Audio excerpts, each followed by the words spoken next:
सभी को राम राम, सभी को नमस्कार। आपके अपने YouTube channel Rajasthan GK study channel पर आपका स्वागत और हार्दिक अभिनंदन है।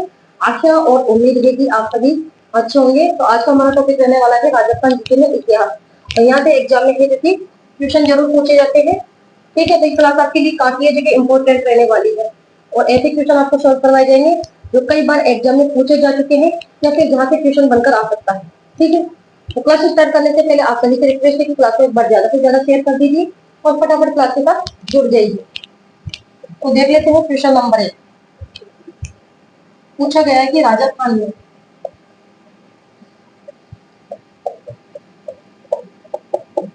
कुषाण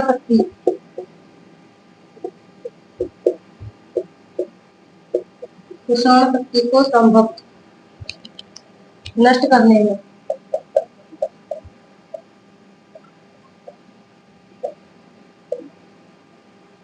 कौन सा जनपद सफल रहा? ऑप्शन सी, बी ऑप्शन में आपको दिया गया है अर्जुनयन, सी ऑप्शन में योध्य और डी ऑप्शन में मालवा। बताइए क्या करने वाले हो। क्वेश्चन नंबर 1 क्या पूछा है कि राजस्थान में कुषाण शक्ति को संभवतः नष्ट करने में कौन सा जनपद सफल रहा, जिसने कुषाणों की शक्ति को नष्ट कर दिया था?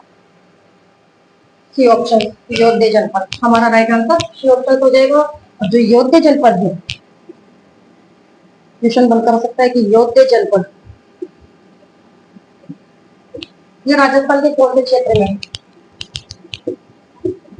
इसमें आता है योध्य जनपद में राजस्थान का उत्तरी क्षेत्र।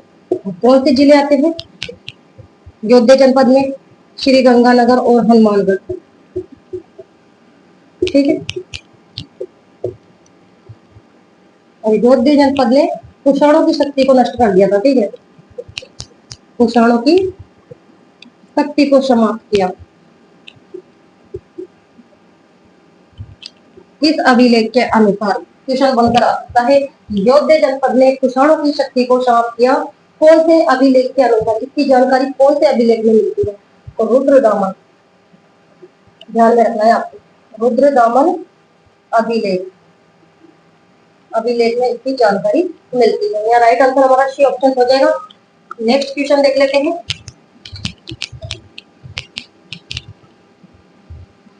क्वेश्चन नंबर 2 क्या पूछा है कि 1857 ईस्वी के विप्लव के समय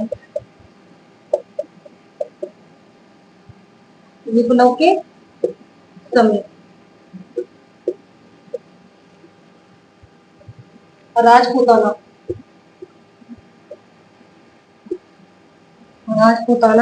रेजिडेंसी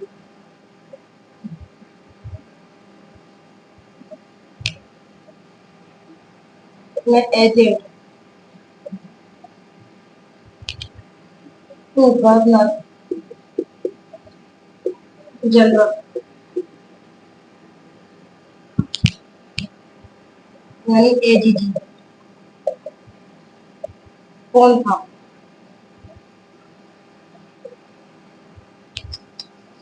नाम दे दिए गए हैं मेजर हटन, बी ऑप्शन में आपको दिया गया है पैट्रिक लॉरेंस,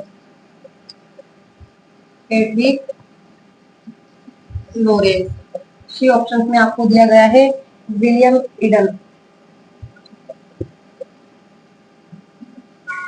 और डी ऑप्शन में आपको दिया गया है यहाँ पर कैप्टन सोवर। बताइए क्या करने वाले हो, क्या करोगे? क्वेश्चन नंबर 2 फटाफट आंसर दो। क्वेश्चन नंबर 2 का मुझे क्या करने वाले हो इसमें आप बताइए क्या करोगे? क्वेश्चन नंबर 2 कि 1857 ईस्वी के विप्लव के समय राजपूताना रेजिडेंसी में agent to governor general AGG कौन था? 1857 की क्रांति के समय राजस्थान के एजीजी बताइए कौन थे? 1857 की क्रांति के समय, यही पूछा गया यहाँ पर। एजीजी कौन थे? George Patrick Lawrence, George Patrick Lawrence, ठीक है। लेकिन आ जाए क्वेश्चन की राजस्थान का प्रथम एजीजी वो कौन था, नाम बताइए। 1857 की क्रांति के समय राजस्थान के जो एजीजी थे आप सभी जानते हैं कौन थे? जॉर्ज पैट्रिक लॉरेंस, ठीक है। यहाँ राइट आंसर भी ऑप्शन हो गया। लेकिन राजस्थान का प्रथम एजीजी आपसे पूछते जाए तो क्या करोगे? Abraham locate. राजस्थान के जो प्रथम एजीजी थे उनका नाम था अब्राहम लोकेट, ठीक है। दोनों में अंतर है। जबकि जो मेजर बटन थे ये तो क्या थे? कोटा के पॉलिटिकल एजेंट, ठीक है। और इसके अलावा जो विलियम एडल थे ये जयपुर के पॉलिटिकल एजेंट थे, और शोवर थे उदयपुर के पॉलिटिकल एजेंट। ये तो एजेंट थे, ठीक है। या राइट आंसर हमारा ऑप्शन हो जाएगा। नेक्स्ट क्वेश्चन देख लेते हैं, क्वेश्चन नंबर 3।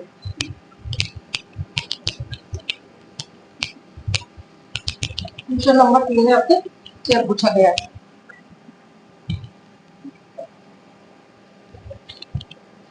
चेलावाद के युद्ध के समय, चेलावाद के युद्ध के समय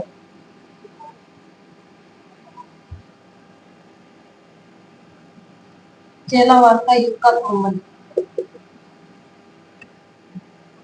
संबंध है। ऑप्शन आपको दे दिए गए हैं। नीमच विद्रोह थे, ये ऑप्शन में आपको दिया गया है। नशीराबाद विद्रोह,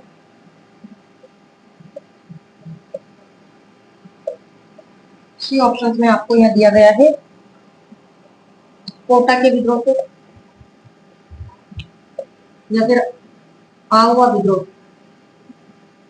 डी ऑप्शन में आहुआ विद्रोह। बताइए क्या करने वाले हैं। क्वेश्चन नंबर 3, चेलावाद के युद्ध के संबंध है। चेलावाद युद्ध का संबंध है, चेलावाद युद्ध का संबंध है किससे है बताइए। कौन सी क्रांति से है, कौन से विद्रोह के है चेलावाद युद्ध का संबंध बताइए। क्वेश्चन नंबर 3 क्या करने वाले हैं। चेलावाद के युद्ध का संबंध है कौन से विद्रोह से? आहुआ विद्रोह। राइट आंसर डी ऑप्शन हो जाएगा। और जो चेलावाद का युद्ध है ये कब हुआ था? चेलावाद का युद्ध 18 सितंबर 1857 को, ठीक है। कहाँ पर हुआ था ये चेलावाद का युद्ध? तो ये हुआ था पाली में। और किन किन के बीच में हुआ था ये चेलावाद का युद्ध? और ये हुआ था कुशाल सिंह, ठाकुर कुशाल सिंह के बीच में। और ये हुआ था make motion, George Patrick Lawrence, George Patrick Lawrence और हुआ था मेक मोशन के बीच में, ठीक है। जिसमें मेक मोशन का सिर काट दिया गया था। और इस युद्ध में किसकी विजय होती है? ठाकुर कुशाल सिंह की विजय होती है। क्वेश्चन बनता रखता है वेरी वेरी मोस्ट इम्पोर्टेंट। यहाँ पर यही पूछा गया है कि चेलावाद के युद्ध का संबंध है तो आहुआ विद्रोह से। और चेलावाद का युद्ध हुआ था 18 सितंबर 1857 को। कहाँ पर हुआ था? पाली में हुआ था। किन किन के बीच में हुआ था? तो ठाकुर कुशाल सिंह के बीच में, जॉर्ज पैट्रिक लॉरेंस और मेक मोशन के बीच में। इसमें मेक मोशन का जो सिर है ये काट दिया गया था। मेक मोशन क्या है? मारा गया था इस युद्ध में। और इस युद्ध में किसकी विजय होती है? ठाकुर कुशाल सिंह की। जबकि क्वेश्चन एक और बनकर आ सकता है, बिथोड़ा का युद्ध। ये जो बिथोड़ा का युद्ध है ये बताइए आप कब हुआ, किसके बीच में हुआ बिथोड़ा का युद्ध? ये हुआ था 8 सितंबर 1857 को। ये भी कहाँ पर हुआ था? पाली में हुआ था। और ये युद्ध किसके बीच में हुआ था? तो ये भी कुशाल सिंह के बीच में और ओनार के बीच में, जिसमें ओनार सिंह भी क्या होता है? मारा जाता है, ठीक है। ये भी ध्यान रख सकते हो आप। क्वेश्चन बन कर सकता है कि बिथोड़ा का युद्ध कब हुआ था। दोनों में काफी अंतर है। बिथोड़ा का युद्ध तो 8 सितंबर 1857 को हुआ था। और उसके बाद हुआ था फिर कौन सा युद्ध? चेलावाद का युद्ध। ये युद्ध हुआ था 18 सितंबर को, ये तो 8 सितंबर को हुआ था। और चेलावाद का युद्ध हुआ था 18 सितंबर 1857 को, ठीक है। Right answer D option. Next question देख लेते हैं।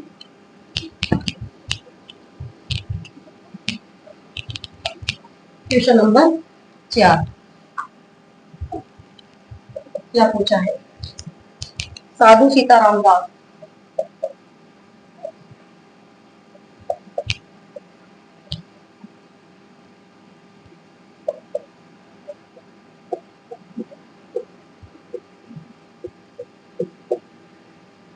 साधु सीताराम दास का जन्म कहाँ हुआ? ऑप्शन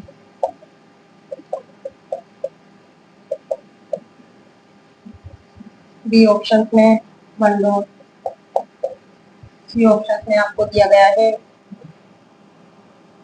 तो, और डी ऑप्शन में बीकानेर। ये जो क्वेश्चन है ये विगत परीक्षा में पूछे गए क्वेश्चन है। बताइए तो साधु सीताराम दास का जन्म कहाँ हुआ?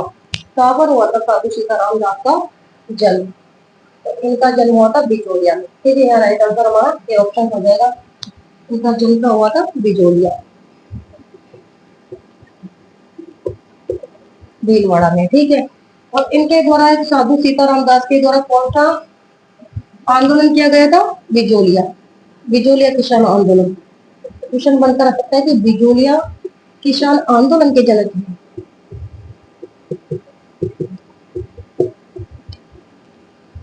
तो वो कौन है? साधु सीताराम दास। और बिजोलिया किसान जो आंदोलन है इसका जो नेतृत्व है, प्रथम चरण का नेतृत्व किया गया था इनके द्वारा। प्रथम चरण का नेतृत्व किया गया था, यानी 1897 से 1915 तक में बिजोलिया किसान आंदोलन कहाँ से कहाँ तक चला था? 1897 से 1941, यानी कुल मिलाकर 44 वर्ष तक चला था।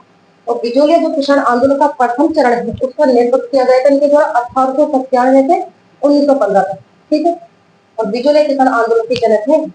क्वेश्चन बनकर आ सकता है, लेकिन क्वेश्चन बनकर आ जाए कि किसान आंदोलन के जनक है तो क्या करोगे फिर आप? क्वेश्चन यू भी बनाकर दे सकते हैं कि किसान आंदोलन का जनक किसे कहा जाता है? जैसे किसान आंदोलन का जनक है तो कौन है? विजय सिंह कपूर। दोनों में अंतर है। ठीक है, ये बिजोलिया किसान आंदोलन के जनक है साधु सीताराम दास, और किसान आंदोलन के जनक है विजय सिंह कपूर। नेक्स्ट क्वेश्चन,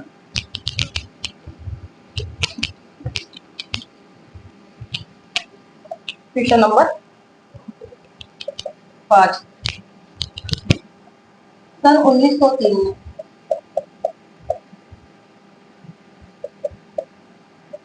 चौरीकर किसके द्वारा लगाया गया?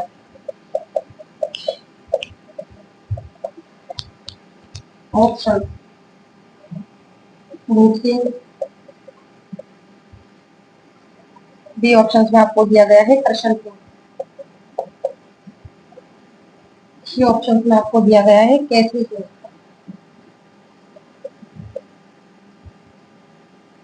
और डी ऑप्शन में आपको दिया गया है राव पृथ्वी सिंह। बताइए क्या करने वाले हैं? क्या पूछा है कि सन 1903 में चौरीकर किसके द्वारा लगाया गया? किसने लगाया था ये चौरीकर? चार ऑप्शन कृष्ण सिंह के द्वारा। ठीक है, चौरीकर, ये जो चौरीकर है ये लगाया गया था कृष्ण सिंह के द्वारा। और कब लगाया गया था चौरीकर? 1903 में। ठीक है, और चौरीकर क्या है? क्या है ये चौरीकर? बताइए। पुत्री के विवाह पर लिए जाने वाला कर। क्या है ये? पुत्री के विवाह पर लिए जाने वाला कर।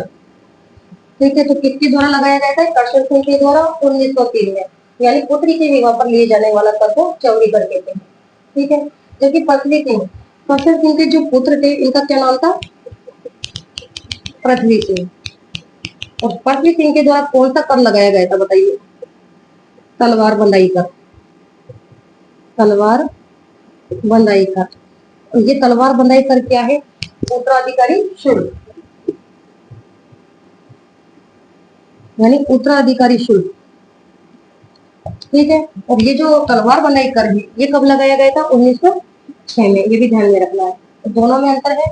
च्योरी कर तो करशन सिंह के द्वारा, और तलवार बंदाई कर लगाया था करशन सिंह के पुत्र पृथ्वी सिंह के द्वारा 1906।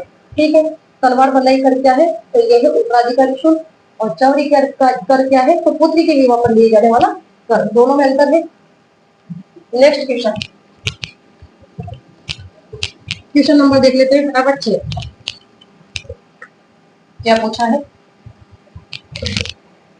कि हाड़ की प्रजामंडल,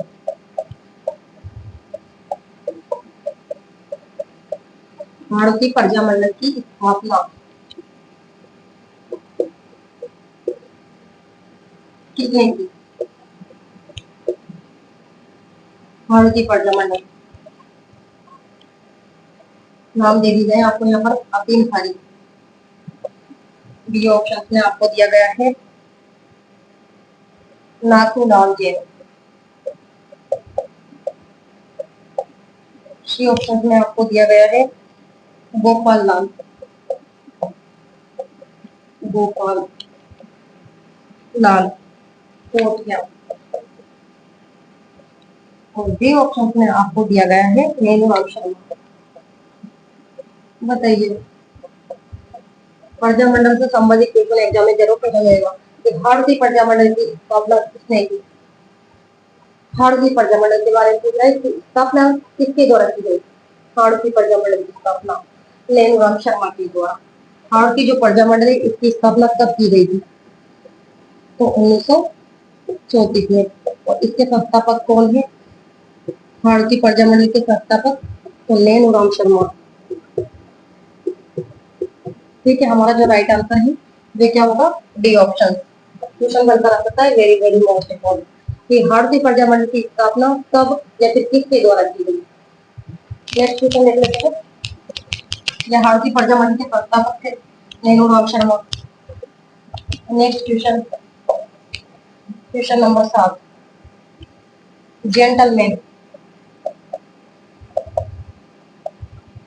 एग्रीमेंट के संबंध में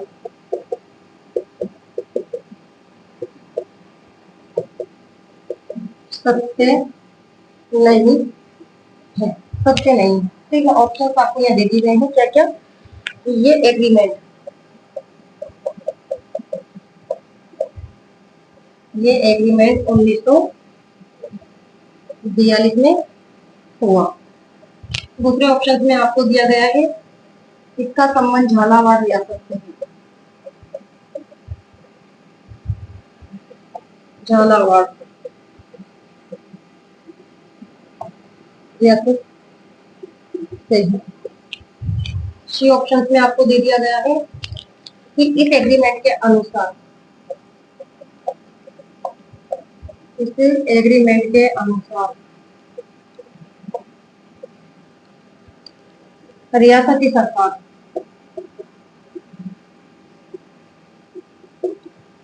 रियासती सरकार भविष्य में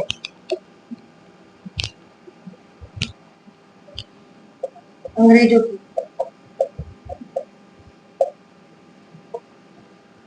मदद नहीं करेगी, मदद नहीं करेगी। ऑप्शन आपको मैं दे दिए गए हैं, एक या दो। बी ऑप्शन में आपको दिया गया है केवल 3। सी ऑप्शन में आपको दिया गया है केवल 2। डी ऑप्शन में आपको दे दिया गया है इनमें से कोई नहीं, इनमें से कोई नहीं। देख लीजिए अब आप, ये जेंटलमैन एग्रीमेंट के संबंध में सत्य नहीं है। कौन सा कथन सत्य नहीं है देखना है आपको। ये एग्रीमेंट 1942 में हुआ था, सही बात है। कब हुआ था ये एग्रीमेंट? जेंटलमैन एग्रीमेंट 16 सितंबर 1942 को। और इसका संबंध झालावाड़ रियासत से भी बिल्कुल गलत है। इसका संबंध कौन सी रियासत से? जयपुर रियासत से। ठीक है, और जो ये जेंटलमैन एग्रीमेंट है ये 16 सितंबर 1942 को तो हुआ था, लेकिन किन किन के बीच में हुआ था बताइए? हीरालाल शास्त्री और मिर्जा इस्माइल के बीच में। ठीक है, और इस एग्रीमेंट के अनुसार रियासती सरकार भविष्य में अंग्रेजों की मदद नहीं करेगी। ये वाला ऑप्शन भी सही है। तो यहाँ पर क्या पूछा गया है कि सत्य नहीं है, केवल 2। ठीक है, या राइट आंसर हमारा हो जाएगा सी ऑप्शन। दूसरा वाला ऑप्शन गलत है, इसका संबंध झालावाड़ रियासत से, जबकि जेंटलमैन एग्रीमेंट का संबंध कौन सी रियासत से है, जयपुर रियासत से। ठीक है, तो ये एग्रीमेंट 16 सितंबर 1942 को हुआ था। किन किन के बीच में हुआ था ये जेंटलमैन एग्रीमेंट, तो ये हुआ था हीरालाल शास्त्री, ये भी ध्यान रखना होगा, हीरालाल शास्त्री और मिर्जा इस्माइल। नाम पूछा जा सकता है कि किसके बीच में हुआ था ये और कब हुआ था, 16 सितंबर 1942 को। या फिर जेंटलमैन एग्रीमेंट का संबंध कौन सी रियासत से है, वो जयपुर रियासत से। ठीक है, क्वेश्चन नंबर देख लेते हैं 8।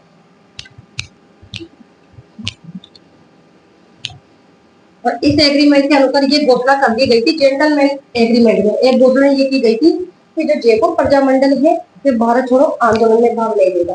ठीक है, इस एग्रीमेंट में ये घोषणा भी की गई, जयपुर प्रजामंडल भारत छोड़ो आंदोलन में भाग नहीं लेगा। क्वेश्चन नंबर देख लेते हैं 8। पूछा गया है कि रियासतों से संबंधित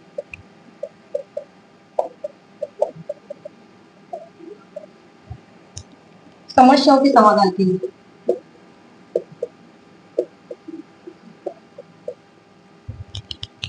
समस्याओं के समाधान के लिए, समाधान के लिए रियासती विभाग की स्थापना, रियासती विभाग की स्थापना कब की गई? ऑप्शन 5 जुलाई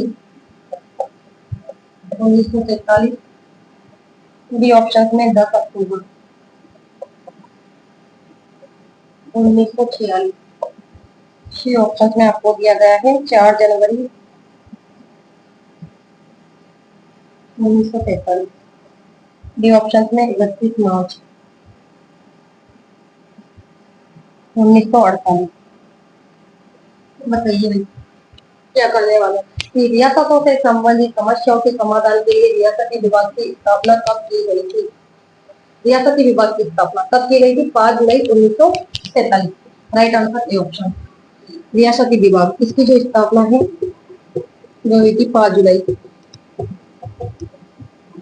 1947 को। और जो रियासती विभाग है इसके जो अध्यक्ष हैं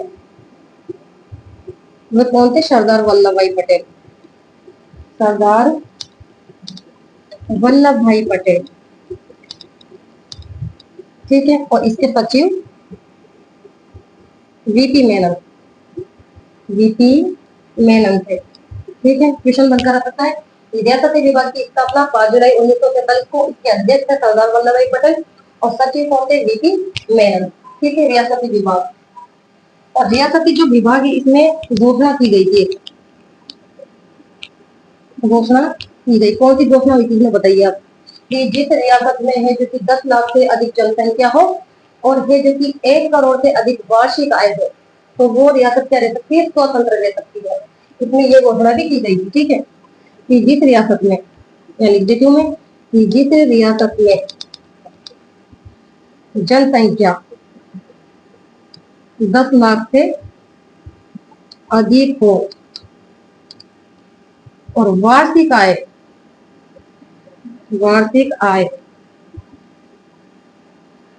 1 करोड़ से अधिक हो, तो वो रियासत क्या रह सकती है? स्वतंत्र रह सकती है।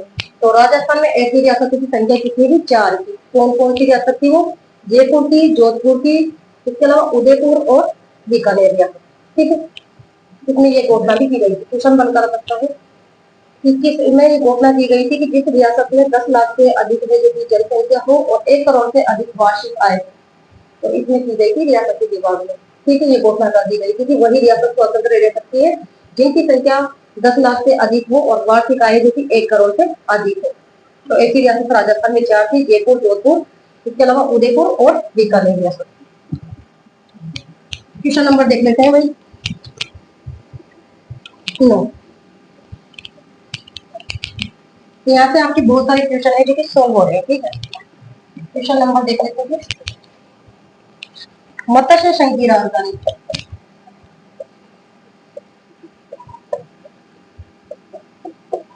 मत्स्य संघ की राजधानी बनाई गई। Very very most important question. Option Alwar, Bharatpur, C option में करौली और धौलपुर, डी ऑप्शन में। बताइए क्या करने वाले, बताइए कि मत्स्य संघ की राजधानी बनाई गई, किसको बनाई गई थी मत्स्य संघ की राजधानी? अलवर को। या राइट आंसर ए ऑप्शन। और मत्स्य संघ का जो निर्माण है ये कब हुआ था? 18 मार्च 1948 को, ठीक है। और मत्स्य संघ की राजधानी बना दी गई थी अलवर को। या फिर क्वेश्चन बनकर आ सकता है कि मत्स्य संघ के राज प्रमुख किसे बनाया गया? वो उदय भान सिंह, उदय भान सिंह। या फिर क्वेश्चन बनकर आ सकता है कि मत्स्य संघ के प्रधानमंत्री थे शोभाराम सोमावत। या फिर मत्स्य संघ के उप प्रधानमंत्री थे, बताइए मत्स्य संघ के उप प्रधानमंत्री का नाम बताइए मुझे कि मत्स्य संघ के उप प्रधानमंत्री बनाए गए जुगल किशोर चतुर्वेदी। किसको? जुगल किशोर चतुर्वेदी को, ठीक है। यहाँ पे क्वेश्चनों का निर्माण हो रहा है कि मत्स्य संघ की राजधानी थी अलवर, या फिर मत्स्य संघ का निर्माण हुआ था 18 मार्च 1948, या फिर मत्स्य संघ के राज प्रमुख बनाए गए थे उदयभान सिंह, या फिर मत्स्य संघ के प्रधानमंत्री कौन थे? शोभाराम कुमावत, या मत्स्य संघ के उप प्रधानमंत्री जुगल किशोर चतुर्वेदी, ठीक है। Right answer option. तो क्वेश्चन तो यहाँ से घूम फिर कर आने वाले हैं, ठीक है। आपको जो एक्स्ट्रा थ्योरी लिखवाई जा रही है वो कंप्लीट कर लीजिए। क्वेश्चन नंबर 10 देख लेते हैं।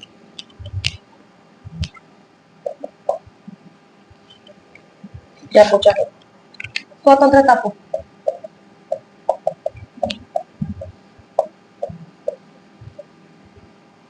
भीलवाड़ा में,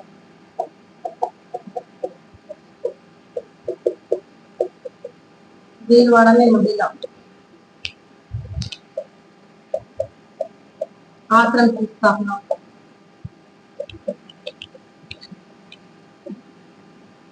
किसने की? ऑप्शन रतन शास्त्री, नारायणी देवी,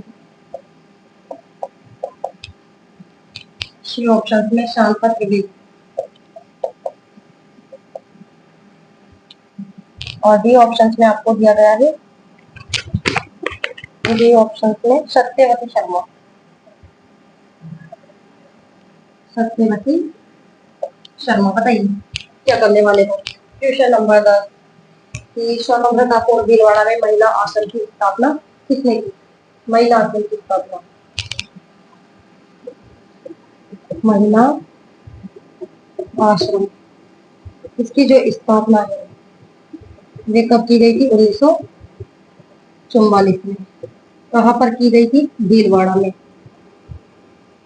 तो किसके द्वारा की गई थी स्थापना? नारायणी देवी के द्वारा, ठीक है। या राइट आंसर हमारा क्या हो जाएगा? B option. लेकिन क्वेश्चन बनकर आ जाए कि महिला परिषद की स्थापना किसके द्वारा की गई? यह महिला परिषद की स्थापना जो थी किसके द्वारा की गई? बताइए। शांता द्विवेदी के द्वारा। जैसे क्वेश्चन बनकर आ सकता है, एक और आ सकता है यहाँ से क्वेश्चन में कि महिला मंडल की स्थापना किसके द्वारा की गई? महिला मंडल, इसकी जो स्थापना है ये किसके द्वारा की गई? तो आपको ध्यान में रखना है दया शंकर सोप्रिय द्वारा, ठीक है। तीनों में काफी अंतर है। महिला आश्रम की स्थापना तो नारायणी देवी के द्वारा की गई थी और महिला परिषद की स्थापना की थी शांता द्विवेदी के द्वारा। इसके अलावा महिला मंडल की स्थापना दया शंकर सोप्रिय के द्वारा की गई थी, ठीक है। तीनों में काफी अंतर है। नेक्स्ट क्वेश्चन देख लेते हैं।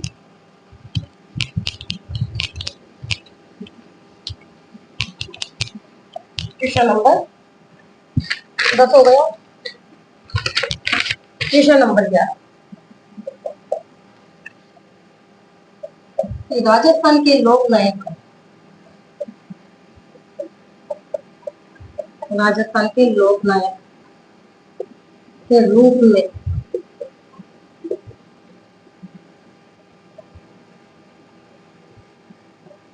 किन्हें जाना जाता है? किन्हें जाना जाता है? Option: Mohanlal Sukhadia,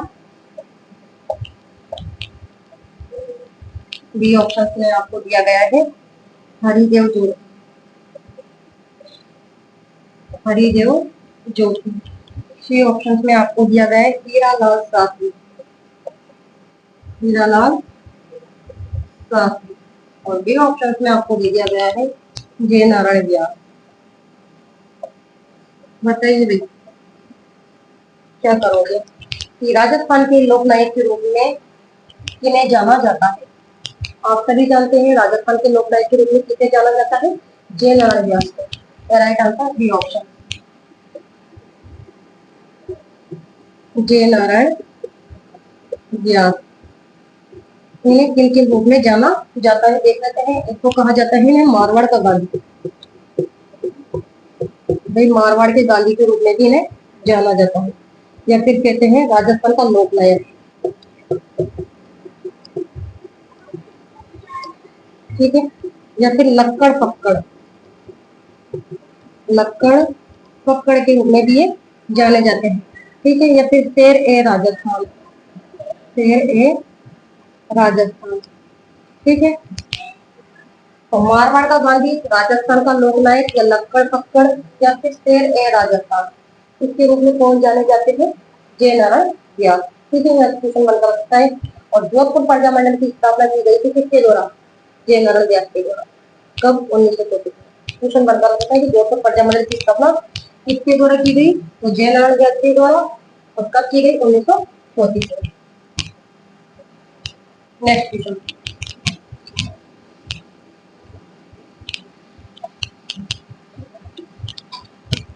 question number देख लेते हैं 12।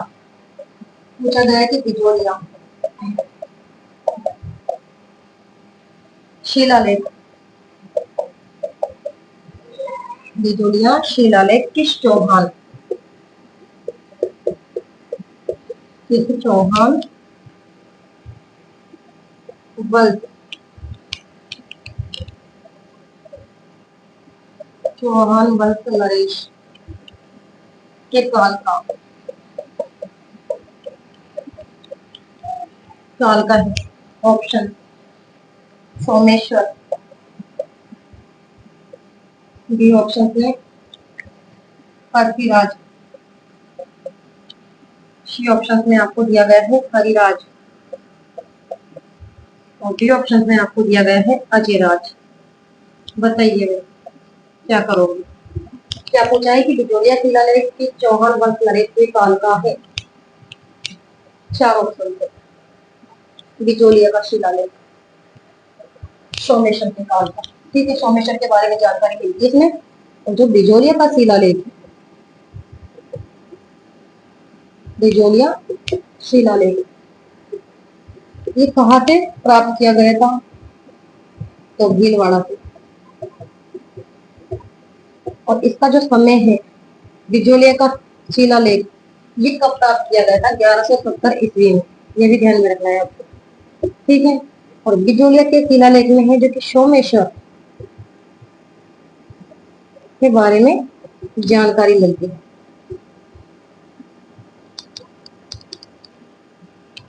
और चौहान वंश के बारे में भी जानकारी मिलती है, चौहान वंश की जानकारी। लेकिन यहाँ पर क्या पूछा गया है कि बिजोलिया शिलालेख चौहान वंश नरेश के काल का है, तो सोमेश्वर के काल का है। कब प्राप्त किया गया था? ये 1170 ईस्वी में। कहाँ से? भीलवाड़ा से।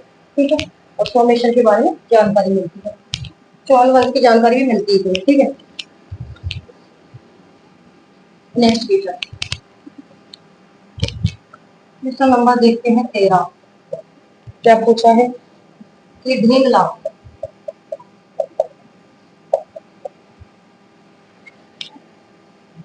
बिदरिया नाथ द्वारिया है। ढींगला, भीदड़िया या नाथ द्वारिया है, क्या है ये? ऑप्शन में दे दिया गया है कि मेवाड़ के तांबे के सिक्के, या फिर मेवाड़ की ओढ़निया।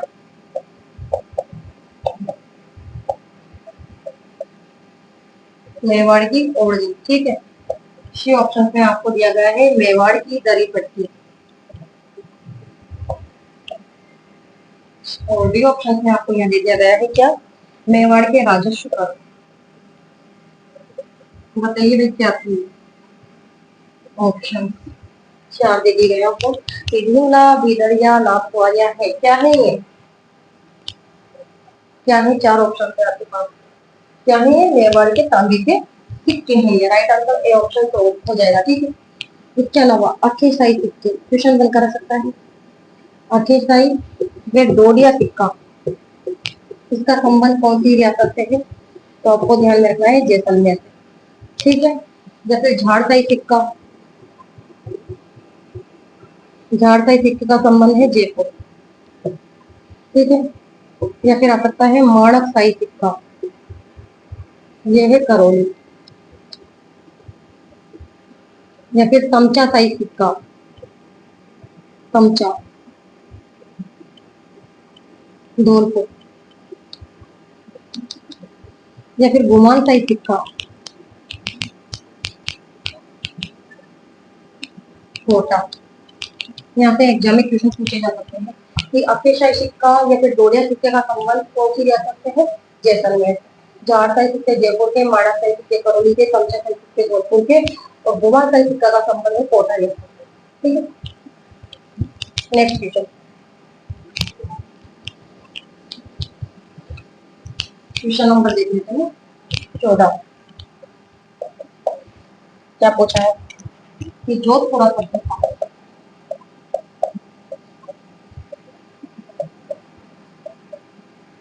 किस नदी के तट पर स्थित है? ऑप्शन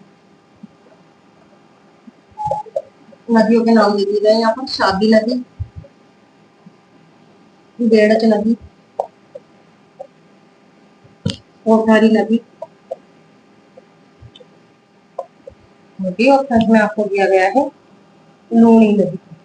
बताइए क्या करने वाले हो? जोधपुरा सभ्यता किस नदी के तट पर स्थित है? कौन सी नदी के तट पर स्थित है जोधपुरा सभ्यता? कहाँ पर है लेकिन बताइए, जोधपुरा जो सभ्यता है ये कहाँ पर है? कहाँ पर है सभ्यता? कोटपुतली बहरोड, कोटपुतली बहरोड, ठीक है। कौन सी नदी पर है जो सभ्यता? उसका ऑप्शन भी जानते हैं, शादी नदी। शादी नदी के तट पर है सभ्यता। यहाँ राइट आंसर हमारा ए ऑप्शन हो जाएगा। अब जो जोधपुरा सभ्यता है ये कैसी सभ्यता है? क्वेश्चन बनकर आ सकता है कि जोधपुरा सभ्यता कैसी सभ्यता है? तो ये है लोहा युगीन सभ्यता। लोहा युगीन सभ्यता। और इस सभ्यता के कौन से अवशेष प्राप्त किए गए? लोहे की भट्टियों के अवशेष, लोहा गलाने वाली भट्टियों के अवशेष यहाँ से प्राप्त किए गए हैं, ठीक है। और इसका जो उत्खनन है ये किसके द्वारा किया गया है? बताइए। जोधपुरा जो सभ्यता है इसका उत्खनन किसके द्वारा किया गया है? 1972 में रतन चंद्र अग्रवाल, रतन चंद्र अग्रवाल और विजय कुमार इनके द्वारा किया गया, ठीक है। यहाँ से क्वेश्चन बनता रहता है कि जोधपुरा सभ्यता कौन सी नदी पर है, या फिर जोधपुरा सभ्यता कहाँ पर है, या फिर जोधपुरा सभ्यता कैसी सभ्यता है, या फिर जोधपुरा सभ्यता का उत्खनन कब किया गया और किसके द्वारा किया गया, ठीक है। और यहाँ से क्वेश्चन भी बनकर आ सकता है एक और, लोहा गलाने की भट्टियों के अवशेष कौन सी सभ्यता से प्राप्त किए गए हैं? तो जोधपुरा सभ्यता से, ठीक है। Right answer A option. Next question, question number देख लेते हैं 15।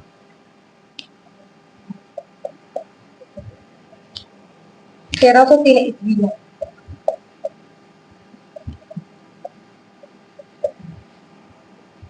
चित्तौड़ विजय के बाद, चित्तौड़ विजय के बाद अलाउद्दीन खिलजी ने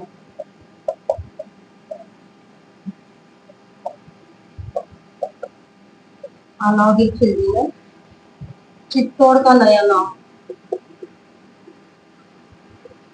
चित्तौड़ का नया नाम रखा। ऑप्शन, क्या नाम रखा था? नशीराबाद। बी ऑप्शन में आपको दिया गया है मोमिनाबाद। सी ऑप्शन में आपको दिया गया है खिजराबाद, खिजराबाद। और डी ऑप्शन में आपको दे दिया गया है होशंगाबाद, होशंगाबाद। बताइए क्या करने वाले हैं कि 1303 ईस्वी में चित्तौड़ विजय के बाद अलाउद्दीन खिलजी ने चित्तौड़ का नया नाम रखा। क्या नाम रखा था? चित्तौड़ का। अलाउद्दीन खिलजी के द्वारा सभी जानते हैं चित्तौड़गढ़ पर कब हमला किया गया था? 1303 में, और रणथंभौर पर 1301 में, और सिवाड़ा पर 1308 ईस्वी में, और जालौर पर 1311 में। ठीक है, तो 1303 ईस्वी में चित्तौड़ विजय के बाद अलाउद्दीन खिलजी ने चित्तौड़ का क्या नाम रखा था? खिजराबाद। जबकि जो सिवाड़ा है, सिवाड़ा पर 1308 में आक्रमण किया गया था अलाउद्दीन खिलजी के द्वारा, और सिवाड़ा का नया नाम क्या रखा था फिर बताइए? खैराबाद। दोनों में अंतर है। खैराबाद नाम रखा था सिवाड़ा का, और खिजराबाद नाम रखा था अलाउद्दीन खिलजी के द्वारा चित्तौड़गढ़ का। ठीक है, नेक्स्ट क्वेश्चन देख लेते हैं।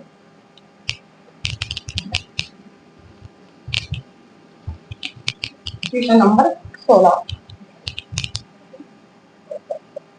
क्या पूछा है? अकबर द्वारा अकबर द्वारा मानसिंह सोनी में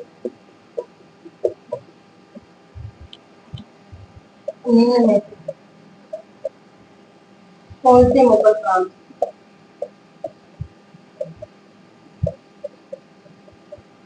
कौन से मुगल प्रांत का सूबेदार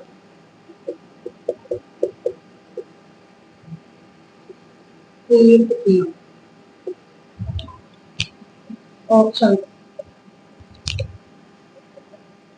काबुल। बी ऑप्शन में आपको दिया गया है बिहार। सी ऑप्शन में आपको दिया गया है बंगाल, और डी ऑप्शन में आपको दिया गया है गुजरात। बताइए, ऑप्शन आपको यहाँ दे दिए गए हैं क्या क्या? 1 2 3। बी ऑप्शन में 2 3। सी ऑप्शन में आपको दिया गया है 1 3 4, और डी ऑप्शन में आपको दिया गया है 1 2 3। फटाफट आंसर दो कि अकबर द्वारा मानसिंह को निम्न में से कौन से मुगल प्रांत का सूबेदार की नियुक्त किया? अकबर के द्वारा मानसिंह को कहाँ पर सूबेदार बनाया गया था? एक तो बनाया गया था बंगाल में, एक बिहार में, और एक काबुल में। ठीक है, काबुल में बनाया गया था कब बताइए आप मुझे सूबेदार? 1585 ईस्वी में। ठीक है, और बिहार का नियुक्त किया था मानसिंह को 1587 ईस्वी में सूबेदार, और बंगाल में 1594 ईस्वी। ठीक है, तो काबुल, इसके अलावा बिहार और बंगाल, इन तीनों में सूबेदार नियुक्त किया था। गुजरात में नहीं बनाया गया था। या राइट आंसर हमारा क्या हो जाएगा? 1 2 और 3, ए ऑप्शन। क्वेश्चन बनकर आ सकता है कि अकबर के द्वारा मानसिंह प्रथम को बिहार का सूबेदार कब नियुक्त किया? 1587 में। या अकबर द्वारा मानसिंह प्रथम को काबुल का सूबेदार नियुक्त किया 1585 में, या फिर बंगाल का नियुक्त किया 1594 ईस्वी में। नेक्स्ट क्वेश्चन,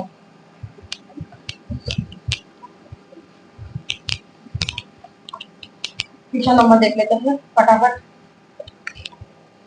17, किस शासक असमत वाला राजा कहा जाता है?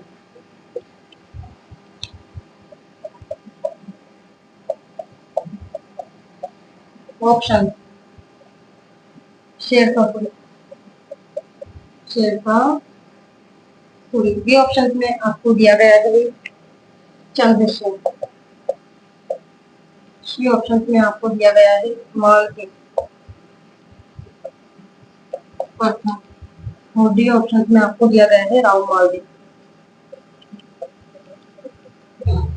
बताइए फटाफट कि किस शासक को हर्षमत वाला राजा कहा जाता है? तो आप सभी जानते हैं हर्षमत राजा वाले के नाम से कौन सा शासक जाना जाता है? राव मालदेव। ठीक है, हर्षमत वाला राजा कहा जाता है राव मालदेव। क्योंकि जो राव चंद्रसेन है उनको तो क्या क्या कहा जाता है? मारवाड़ का प्रताप, मारवाड़ का प्रताप या फिर प्रताप का अग्रगामी, प्रताप का अग्रगामी। ठीक है, या फिर कहा जाता है मारवाड़ का बूला, मारवाड़ का बूला विसरा राजा। ठीक है, ये तो कहा जाता है राव चंद्रसेन को, और राव मालदेव को कहा जाता है हकमत वाला राजा। ठीक है, इसके अलावा जो मानसिंह प्रथम ही किसके दरबार में था? आप सभी जानते हैं अकबर का था दरबारी मानसिंह प्रथम। ठीक है, अकबर का विश्वास पात्र राजा कहा जाता है। क्वेश्चन बनकर आ सकता है कि अकबर का विश्वास पात्र राजा किस शासक को कहा जाता है? तो वो कहा जाता है मानसिंह प्रथम को। और शेरशाह सूरी और राव मालदेव के बीच में कौन सा युद्ध लड़ा गया था? सुमेल का। कब लड़ा गया था? 5 जनवरी 1544 को। ठीक है, तो यह राइट आंसर हमारा बी ऑप्शन होगा। नेक्स्ट क्वेश्चन देख लेते हैं। क्वेश्चन नंबर 18 क्या पूछा है? राजस्थान के प्रसिद्ध लेखक,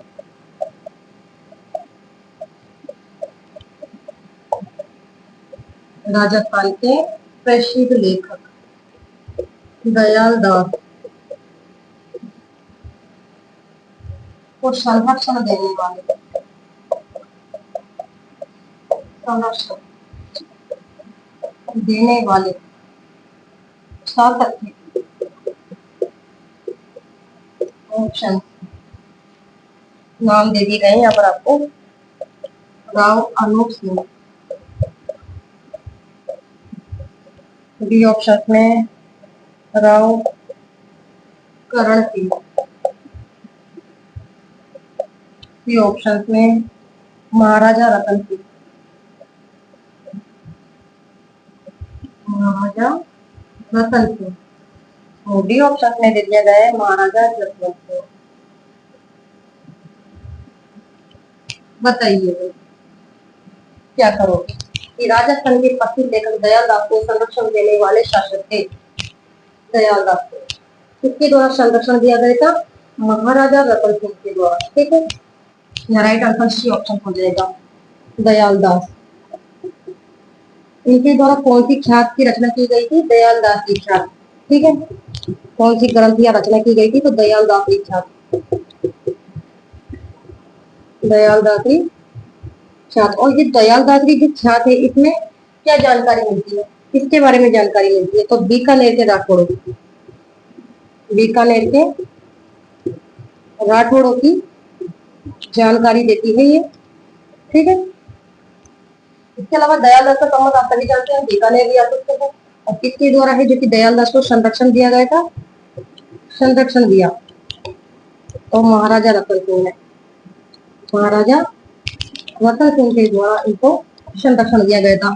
क्योंकि जो महाराजा जसवंत सिंह थे इनका जो दरबारी कवि था उनका नाम तो क्या था? मोहन सिंह थे, आप सभी जानते हैं।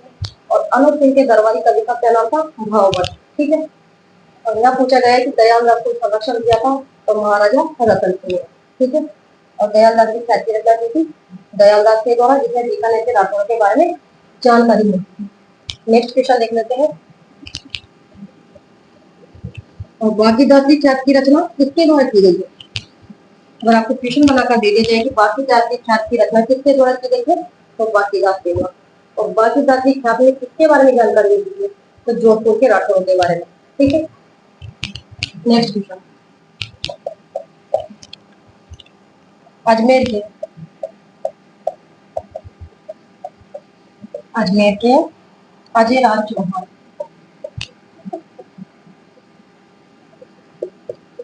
अजमेर के अजय राज चौहान के पिता थे।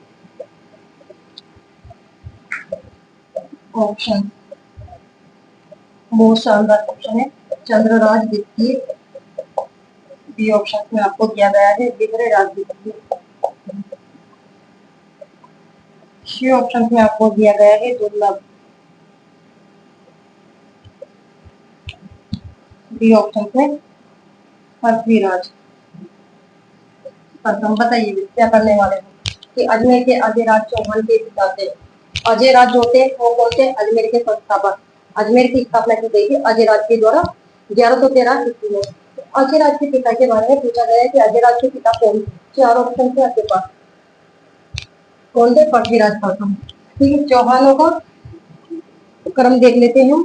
चौहान वंश का क्रम इस प्रकार से है। सबसे पहले नंबर पर है पृथ्वीराज प्रथम। ठीक है, पृथ्वीराज प्रथम के बाद शासक कौन बना था? उनके पुत्र अजयराज। अजयराज के बाद अर्णवराज, और अर्णवराज की हत्या कर दी थी इनके पुत्र जगदेव के द्वारा। ठीक है, जगदेव के बाद बने थे शासक विग्रहराज चतुर्थ। क्रम है, ठीक है, विग्रहराज चतुर्थ। और विग्रहराज चतुर्थ के को पराजित कर उनके पुत्र कौन से शासक बने थे? अपर गांगे। ये विग्रहराज चतुर्थ के पुत्र थे। ठीक है, उसके बाद शासक बने थे अपर गांगे को पराजित करके कौन? पृथ्वीराज द्वितीय। पृथ्वीराज द्वितीय। और ये पृथ्वीराज द्वितीय किसके पुत्र थे? बताइए, पृथ्वीराज द्वितीय किसके पुत्र थे? जगदेव। ठीक है, उसके बाद शासक बने थे 8वें नंबर पर पृथ्वीराज द्वितीय को पराजित करके सोमेश्वर। ठीक है, और सोमेश्वर के पुत्र का नाम था पृथ्वीराज तृतीय, आप सभी जानते हैं। ठीक है, और पृथ्वीराज तृतीय के पुत्र का नाम था गोविंदराज।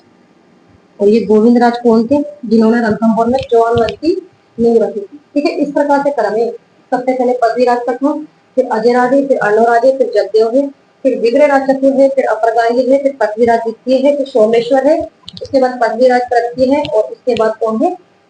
गोविंदराज। ठीक है, इस प्रकार से क्रम है। तो यहाँ पर पूछा जा सकता है आपके पिता का नाम, या फिर इसके बाद कौन सा शासक बना। ठीक है, तो यहाँ राइट आंसर हमारा हो जाएगा डी ऑप्शन। पूछा गया है कि अजय राज चौहान के पिता थे तो पृथ्वीराज प्रथम। नेक्स्ट क्वेश्चन देख लेते हैं। इस क्रम को चित्र से याद कर लीजिए, यहाँ से जरूर पूछा जाएगा क्वेश्चन। क्वेश्चन नंबर देख लेते हैं बी। प्रतिहार शासक। प्रतिहार शासक रिश्ता के शासन काल।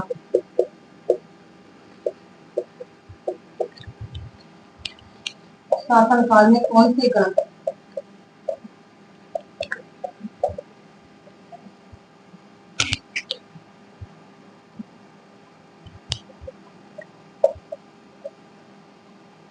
शासन काल में जैन ग्रंथ,